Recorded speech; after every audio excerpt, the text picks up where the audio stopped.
Navikin. So I have a story for you today.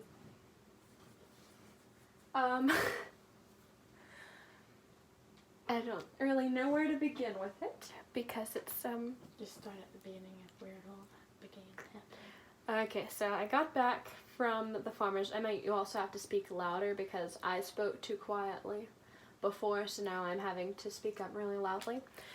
We were at the farmers market today from 4 to 7, so if you came by to New Albany, I don't think anybody who watches this did because, well, not very many people came by. So I came home from that, so it's dusk. I go outside to water my plants, you know, like a normal day. Sorry, the cat is in my room. So, I hope Mother doesn't see this. She probably will. It's fine. I'm gonna get fried. So I watered the plants, and I left my purse out there. I don't know why I brought my purse with me to water the plants, but I did, because I noticed we had tadpoles in our pool. So I left it on this little kids table that's like a kids picnic table that had my phone in the top pocket. And I went back inside after I watered the plants to, it was quite a scare, to eat some food. And I came back out, well, we were watching an episode of Danny Phantom that I particularly love. So we finished watching that episode and we went outside because I remembered my purse. And I went to find it and it wasn't there. And it was dark by then because I'd forgotten about my purse. And I was looking for my flashlight before I remembered that my purse was there.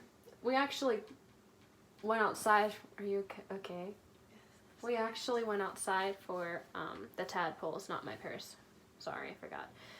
I forget everything. So I went outside for the tadpoles and realized that I needed a flashlight to see.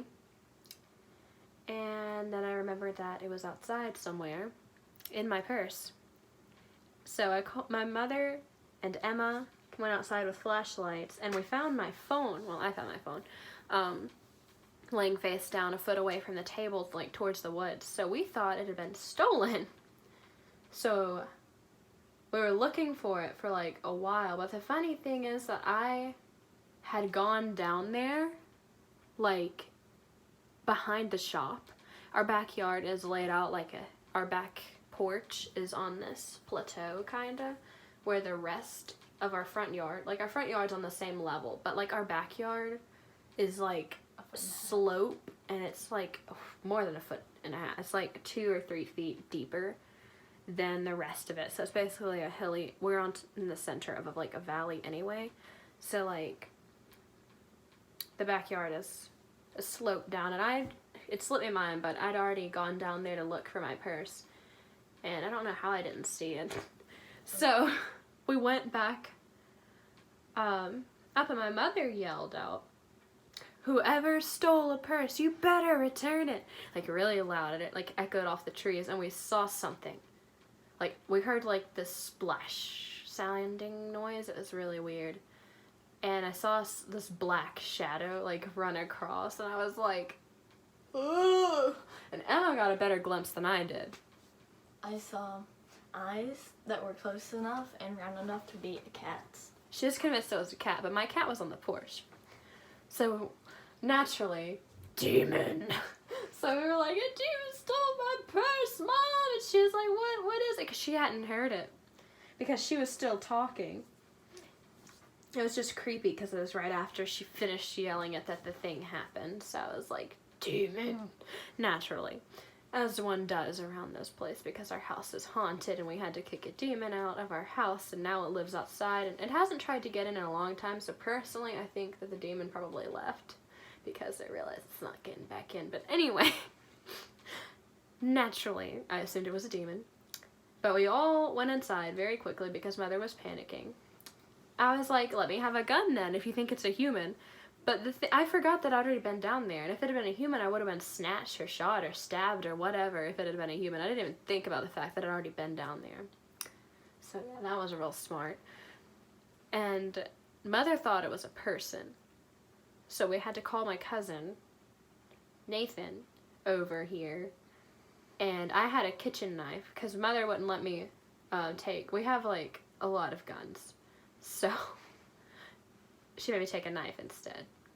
Well, she didn't make me, but I took a knife instead because she argued against a gun. So, I mean, I like knives better anyway. I took a stick. And Emma took a stick. A really long steak-looking stick. So, she was ready to kill somebody, too. So, it's fine.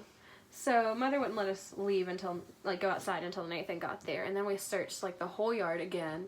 And then we looked in the bushes because we heard a splashing noise. And it had thrown it into the bushes. So he fished it out with a stick. Well, with a broom. Emma should have given him her stick, considering she had a stick. But, you know, we're not going to talk about how we went and got a broom. It's fine. So he fished it out, and I searched through, and everything was there. And then I opened the front pocket. Where her chocolates are. Where my chocolate... Okay, I have low blood sugar. So I carry around Dove dark chocolates and Werther's original caramel things. And there was a hole eaten and I unzipped it and everything had been taken out except a hairdo and some of my bobby pins. So I threw the whole purse away. I got the stuff out of the big pocket and my earphones. Hi, Kitty. And I went ahead and threw away the headband because it was like kind of wet. But apparently raccoons don't produce spit. So that's weird. And they think it's from the dew, but then my hairdo was wet too, and my hairdo was inside. So Nathan said I probably had rabies. So glad I threw it away, and I washed my hands. And fine, let me show you the purse. It's in the trash can. So it's kind of funny now that it's over, because we all thought we were going to die. We thought something had stolen our purse. We thought like a human had robbed us. So that was fine. But yeah, that's my purse down there. In the dark. Oh wait, that's my purse down there in the darkness. I will post a picture in this somewhere. And I'll have a picture on all of my social medias of the hole that the raccoon left in my purse. So that's fantastic. It's great. Now that it's over, we're fine.